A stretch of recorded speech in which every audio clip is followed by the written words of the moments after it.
बढ़ते आगे, संसद के शीतकालीन सत्र की शुरुआत सोमवार से हो रही है और आज केंद्र सरकार ने सर्वदलीय बैठक बुलाई। विपक्ष ने महंगाई समेत तमाम मुद्दों पर संसद में चर्चा की मांग की है। संसद के शीतकालीन सत्र की शुरुआत 4 दिसंबर से हो रही है। संसद को सुचारू रूप से चलाने के लिए सरकार ने आज सर्वदलीय बैठक की। संसद के शीतकालीन सत्र की शुरुआत 4 दिसंबर से होगी और ये 22 दिसंबर तक चलेगा। 17th लोकसभा का आखिरी सेशन है, तो इसलिए स्ट्रक्चर डिबेट के लिए सरकार और हमारा पार्टी दोनों तैयार है। कांग्रेस की तरफ से जयराम रमेश और प्रमोद तिवारी बैठक में पहुंचे। कांग्रेस नेता प्रमोद तिवारी शीतकालीन सत्र में महंगाई समेत कई मुद्दों पर चर्चा की मांग करते नजर आए।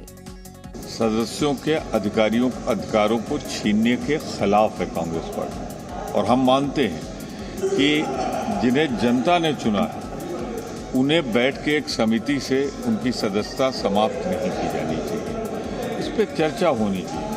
12 विधेयक इस शीतकालीन सत्र में पारित हो सकते हैं। 5 राज्यों के विधानसभा चुनाव पर आए एग्जिट पोल पर सियासत शुरू हो गई है। कमलनाथ ने कहा है कि बीजेपी चुनाव हार चुकी है। कुछ एग्जिट पोल जानबूझकर इसलिए बनाए गए हैं ताकि कांग्रेस कार्यकर्ता निराश हो जाए। एग्जिट पोल के नतीजों पर कांग्रेस सतर्क हो गई है। खरीद फरोख्त से बचने के लिए कांग्रेस ने कई प्लान तैयार किए हैं। कांग्रेस ने चुनावी राज्यों के प्रभारियों, प्रदेश अध्यक्षों और वरिष्ठ नेताओं के साथ बातचीत शुरू कर दी है। इस बीच कांग्रेस नेता कमलनाथ ने कहा कि बीजेपी चुनाव हार चुकी है। एग्जिट पोल से कांग्रेस कार्यकर्ता निराश न हो। कांग्रेस के सभी पदाधिकारी, जिला अध्यक्ष, जिला प्रभारी, मोर्चा संगठन के प्रमुख और प्रकोष्ठों के पदाधिकारी अपने अपने काम में जुट जाएं और निष्पक्ष मतगणना कराएं। हम सब जीत के लिए तैयार हैं। वहीं केंद्रीय मंत्री अनुराग ठाकुर ने राजस्थान में बीजेपी की बड़ी जीत का दावा किया है। अनुराग ठाकुर ने कहा, कल राजस्थान को कांग्रेस की लूट वाली सरकार से मुक्ति मिलेगी। जनता का इंतजार खत्म होगा, अराजकता, भ्रष्टाचार से छूट मिलेगी और राजस्थान की कांग्रेस की इस लूट वाली सरकार से अब मुक्ति मिलेगी। तो 4 राज्यों के लिए कल वोटों की गिनती होनी है। सभी पार्टियां अपनी अपनी जीत के दावे कर रही हैं। कांग्रेस नेताओं का मानना है कि वो सभी राज्यों में चुनाव जीत रहे हैं। विधानसभा नतीजों से पहले चुनावी राज्यों में रिजॉर्ट पॉलिटिक्स शुरू हो गई है। सूत्रों की माने तो कांग्रेस ने अपने विधायकों को दूसरी जगह पर शिफ्ट करने की तैयारी शुरू कर दी है। कांग्रेस पार्टी ने राजस्थान और छत्तीसगढ़ में होटल और रिजॉर्ट बुक किए हैं। यहीं पर सभी विधायकों को रखा जाएगा। साथ ही जरूरत पड़ी तो इन विधायकों को कर्नाटक भी ले जाया जा सकता है। कर्नाटक ले जाने के लिए हर पार्टी की ओर से पहले ही चार्टर्ड प्लेन बुक कर लिए गए हैं। हालांकि कांग्रेस नेता इसके लिए लगातार इनकार कर रहे हैं। तेलंगाना और दूसरे राज्यों से कांग्रेस विधायकों को कर्नाटक लाने की खबर पर जब डिप्टी सीएम के शिव कुमार से सवाल किया गया तो उन्होंने कहा कि उनकी पार्टी आराम से जीत रही है। There is no problem, no threat, anything. We have confidence. Our party will win comfortably. We know that they are trying to trap. We don't know all information. Our candidates themselves have informed them that they have been approached by the CM directly himself. So we have got information. नौसेना प्रमुख ने दावा किया है कि सरकार Qatar से पूर्व सैनिकों को वापस लाने का प्रयास कर रही है। कतर की एक अदालत ने 26 अक्टूबर को 8 भारतीयों को मौत की सजा सुनाई थी। नौसेना प्रमुख एडमिरल आर हरिकुमार ने शुक्रवार को कहा कि भारत सरकार कतर से 59 पूर्व नौसैनिकों को वापस लाने की पूरी कोशिशें कर रही है, जिन्हें मौत की सजा सुनाई गई थी। नौसेना प्रमुख एडमिरल आर हरिकुमार ने कहा, भारत सरकार सभी की वापसी सुनिश्चित करने के लिए हर संभव कोशिश कर रही है।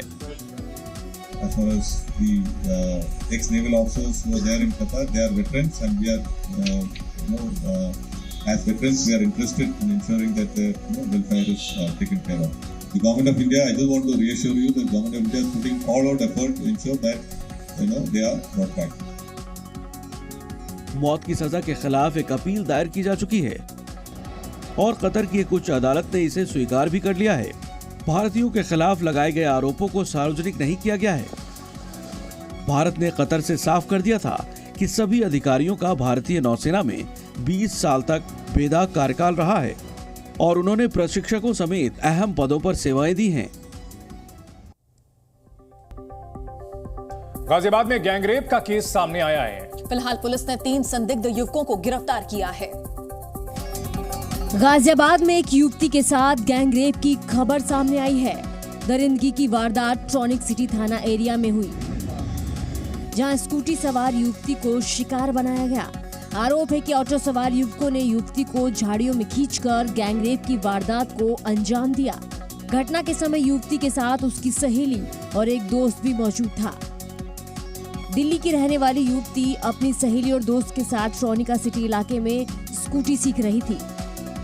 उस वक्त ऑटो सवार 3 युवकों ने युवती की सहेली और उसके दोस्त को अश्लील हरकतें करने का आरोप लगाते हुए पकड़ लिया और युवती के साथ गैंगरेप किया। पीड़ित युवती ट्रॉनिका सिटी इलाके में एक फैक्ट्री में काम करती है। पीड़िता अपने साथ हुई इस वारदात के बाद डर गई। घर पहुंचने पर परिजनों के साथ थाने पहुंचकर अपनी शिकायत दर्ज कराई है। फिलहाल पुलिस ने 3 लोगों को हिरासत में लिया है। और बात करते हैं मौसम की। उत्तराखंड और हिमाचल प्रदेश में भारी बर्फबारी हो रही है। चमोली और चंबा के ऊंचाई वाले इलाकों में ताजा बर्फबारी हुई है। उत्तराखंड के चमोली में बीते 2 दिनों से मौसम ने लगातार करवट बदली है।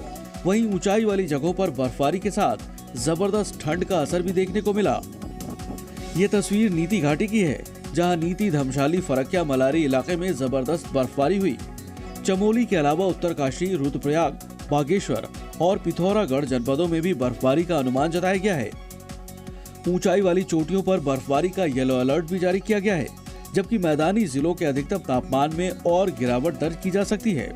वहीं हिमाचल प्रदेश के चंबा में ऊंचाई वाले इलाकों में बर्फबारी हुई है। बर्फबारी के बाद से ही चंबा जिले में प्रचंड ठंड पड़ने लगी है।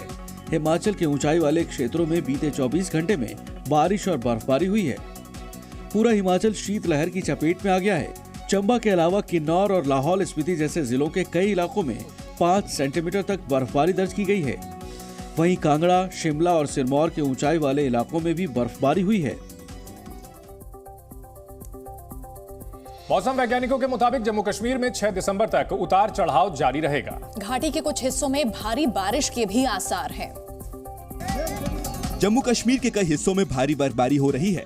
तस्वीरें बांदीपोरा की हैं। जोरदार बर्फ पड़ने से पूरा इलाका बर्फिस्तान में नजर आ रहा है।